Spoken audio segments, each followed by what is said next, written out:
Lowest sales numbers this century. 2025年對我嚟講真係好唔容易，但係格外嘅值得。呢一年市場動盪，信心崩潰，幾乎每一個因素都喺度衝擊緊地產市場。好多人都喺度問，而家做地產仲可以行得幾遠？喺咁樣嘅環境入邊，我完成咗100萬年薪嘅目標。對我嚟講，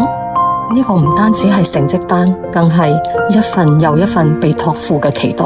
係我必須要做得到嘅責任。喺呢個被稱為冰河期嘅市場入邊，我睇到客人嘅焦慮、猶豫、害怕走錯一步，亦一次次咁樣提醒自己，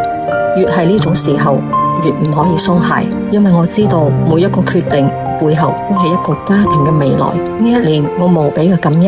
恩每一位選擇相信我託付俾我嘅客戶。呢一年我亦都無比嘅開心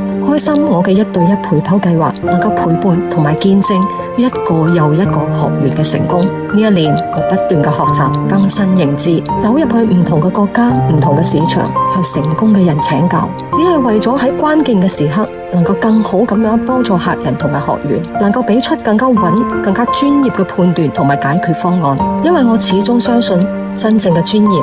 係喺動盪中仲能夠將判斷做啱，真正嘅價值係喺變化中依然值得被託付。展望2026年，我會繼續精進、學習同埋前進，唔辜負客戶嘅信任同埋託付。我亦都會繼續通過1對1陪跑，陪伴一啲願意努力將專業當責任嘅同行，把路行穩。